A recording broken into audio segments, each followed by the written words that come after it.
Kumusta mga kasaliksik? Alam mo ba na mayroong mga matatagpuan sa ating bansa na talaga namang gumulat sa lahat, pati na rin sa mga eksperto sa ibang bansa?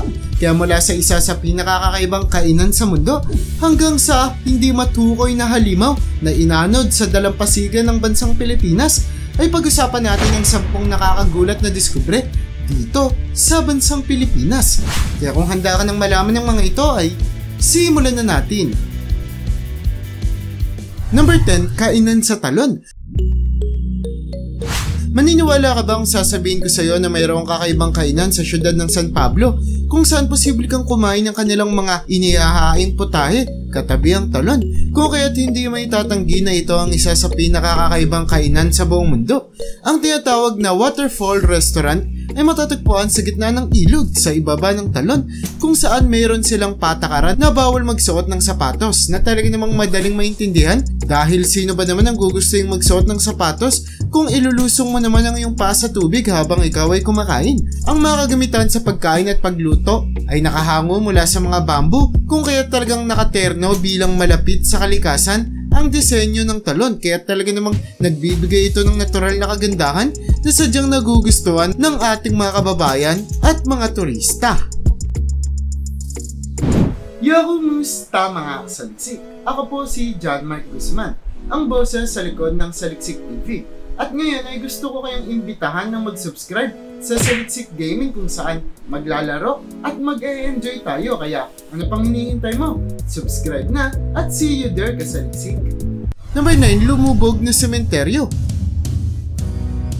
Alam mo bang mayroong cruise sa gitna ng karagatan ng isla ng Camiguin na mayroong nakalulungkot na kasaysayan? Ito ay ang paglubog at pagkawala ng Kapitolyo ng isla dahil sa pagsabog ng bulkan taong 1870 na naging dahilan para mamatay ang napakadaming mga tao at masama sa paglubog ang sementeryo na nagdulot para madaming mga hindi makilalang mga bangkay ang malabing kasama dito. Dahil sa napakadaming mga taong hindi nabigyan ng maayos na libingan ay napagdesisyonan na lamang ng mga otoridad na magtayo ng krus sa gitna ng dagat para maging simbolo na ang lumubog na sementeryo ay ang libingan ng lahat ng patay na tao na kasama ng syudad sa paglubog nito. At dahil sa mayamang kasaysayan ng rebultong ito ay talaga namang napakadaming mga tao ang pumupunta at bumibisita dito kada taon. Number 8, sumasayaw ng mga preso. Sigurado akong magugulat at mamamanga ang taga-ibang mga bansa kung malalaman nila kung ano ang kakaibang ginagawa ng mga preso dito sa bansang Pilipinas na talaga namang nagbibigay ng aliw sa madaming mga tao kung saan ang mga nakakulong sa Cebu Provincial Detention and Rehabilitation Center ay araw-araw nagpapakita ng kanilang galing sa pagsayaw. Sa kadila ng ito ang kanilang ginagawang ehersisyo. Sumikat sa social media ang mga performance ng mga dancer dito kung saan ang isa sa pinakasikat nilang video ay ang kanilang pagsayaw sa Thriller na kanta ni Michael Jackson na naging dahilan para makilala sila hindi lamang sa loob ng ating bansa kundi pati na rin sa international. Number 7, pinakamalaking pares ng sapatos. Alam naman na siguro natin na ang syudad ng Marikina ang shoe capital ng ating bansa kung saan dito nanggagaling ang karamihan sa mga dekalidad na sapatos ng Pilipinas. At dahil sa ang syudad ng Marikina ang tiniguri ang shoe capital of the Philippines ay hindi nakatakataka kung gagawa sila ng bagay na nagpapatunay dito. Kung kaya't napagdesisyonan nila na gawin ng dambuhalang pares ng sapatos na talaga namang magbibigay ng gulat sa napakadaming mga tao kung makikita nila ito. Sa sobrang laki ng dalawang sapatos ay agad na binigay dito ng Guinness Book of World Records ang titulo ng pinakamalaking pares ng sapatos sa buong mundo.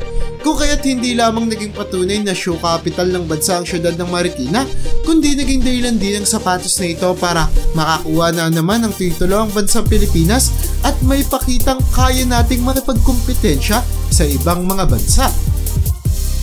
Number 6, pinakamalaking perlas sa mundo. Talaga namang ayaw magpatalo ng bansang Pilipinas dahil hindi lamang ang pinakamalaking pares ng sapatos ang pwede mong matagpuan dito, kundi pati na rin ang pinakamalalaking perlas sa mundo na nadiskubre lamang sa isla ng Palawan noong 1996, kung saan hindi ito agad inilabas ng nakapulot dito dahil sa pag-aakalang bato lamang ang perlas kaya't ginawa niya na lamang itong pampaswerte sa loob ng kanyang bahay. Nang malaman niya ang halaga ng dambuhalang perlas na ito ay labis na lamang ang kanyang gulat lalo na nang malaman niya na ang halaga nito ay kayang umabot sa daang-daang milyong dolyar o nasa ilang bilyong piso. Laking tuwa na lamang niya na ang kanyang ginawang pampaswerte sa kanyang bahay ay talaga namang nagbigay sa kanya ng kaswertehan habang buhay. Number 5, anak ng usa at daga.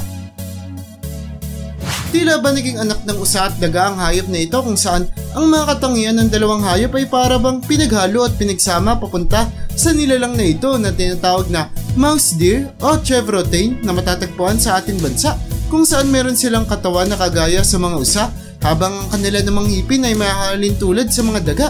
Kahit na matatagpuan sa loob ng bansang Pilipinas, ang mga mouse deer ay masyado silang mailap at mahirap na makita, kung kaya't kakaunti pa lamang ang nalalaman ng mga eksperto tungkol sa hayop na ito.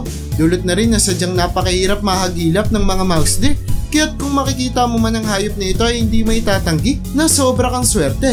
Ngunit mainam na lamang na wag mo itong lalapitan ng basta-basta dahil kayang-kaya nilang umatake kung sakaling mairita sila. Number 4, Yamashita Treasure. Nakakasigurado ako na familiar ka na tungkol sa Yamashita Treasure o ang yaman na naiwan ng bansang Japan sa ating bansa noong pangalawang digmaang pandaigdig matapos nila itong itago sa Pilipinas, kung saan nakabilang sa nakatagong yaman na ito ang napakadaming mga ginto at mga mamahaling mga bato na sinasabing umaabot ang halaga sa bilyong mga dolyar. Nananatiling misteryo ang estado ng Yamashita Treasure kung saan hindi matukoy kung nahanap na nga ba ang yaman o kung hindi pa, at kung saan nga ba ito matatagpuan. Pero ang tanging alam lang ng mga eksperto ay matatagpuan ang yaman na ito sa bansang Pilipinas at posibleng maging dahilan ng Yamashita Treasure para maging kaaway ulit natin ang bansang Japan. Number 3, kakaibang libingan. Maniniwala ka ba kung sasabihin ko sa iyo na mayroong kakaibang tradisyon ang munisipalidad ng Sagada na talaga namang gumulat sa lahat ng tao? Ito ay ang kanilang kakaibang libingan kung saan kaysa nililibing sa ilalim ng lupa ang kanilang mga mahal sa buhay ay isinasabit nila ang mga kabaong sa pader ng bangin sa paniniwalang mas magandang ilagay ang mga patay sa mga matataas na lugar upang mas mapadali ang kanilang pag-akyat sa langit. Dahil sa kakaibang tradisyon na ito na dumagdag sa napakagandang mga tanawin sa Sagada, ay madalas magkaroon ng mga napakadaming turista ang bumibisita dito. Dulot na rin na pwede mong makita ang mga kabaong ng mga namatay na tao kahit pa noong mga nakarang dekada. Kaya't makikita na lamang kung gaano nakatagal ang tradisyon na ito na sinasabing ginagawa na 2,000 taon na ang nakararaan. Number 2, Taal Volcano. Nakamamanghaman ay alam mo ba na ang Taal Volcano na matatagpuan sa loob ng ating bansa ay talaga namang kinatatakutan ng napakadaming mga tao. Ito ay sa kadila ng naging dahilan na ang bulkan sa pagkamatay ng napakadaming mga tao dulot sa biglaan nitong mga pagsabog kung saan sobrang dalas nitong sumabog kaya tiniguran nitong pangalawa sa pinakaaktibong bulkan sa bansa.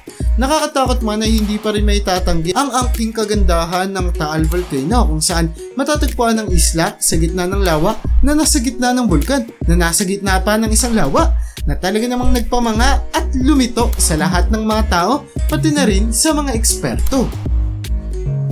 Number 1, misteryosong halimaw. Hindi na natin may tatanggi na napakadaming mga nakakagulat na bagay ang posibleng matagpuan sa ating bansa.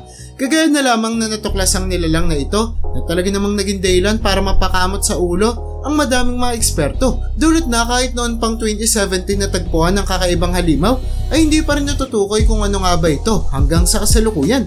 Ang halimaw ay inanod sa isang pampang dito sa Pilipinas kung saan agad na mapapansin ang dambuhala nitong katawan na nababalot ng makakapal at mahahabang mga buhok. Makikita din na mayroong madami at malalaking ngipin ang hindi matukoy na nilalang.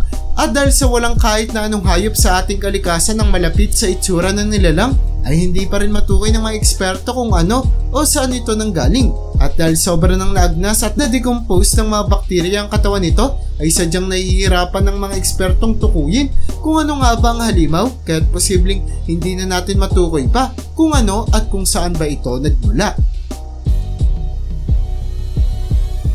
At yan ang bumabuo para sa listahan natin sa video na ito.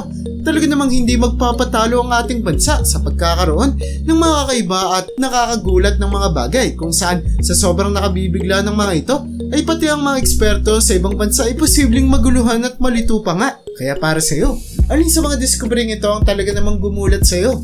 Comment mo naman yan sa baba. At hanggang dito na lang muna ang aking bahagi. Hanggang sa muli mga kasaliksik, maraming salamat sa panonood. See you in my next vid.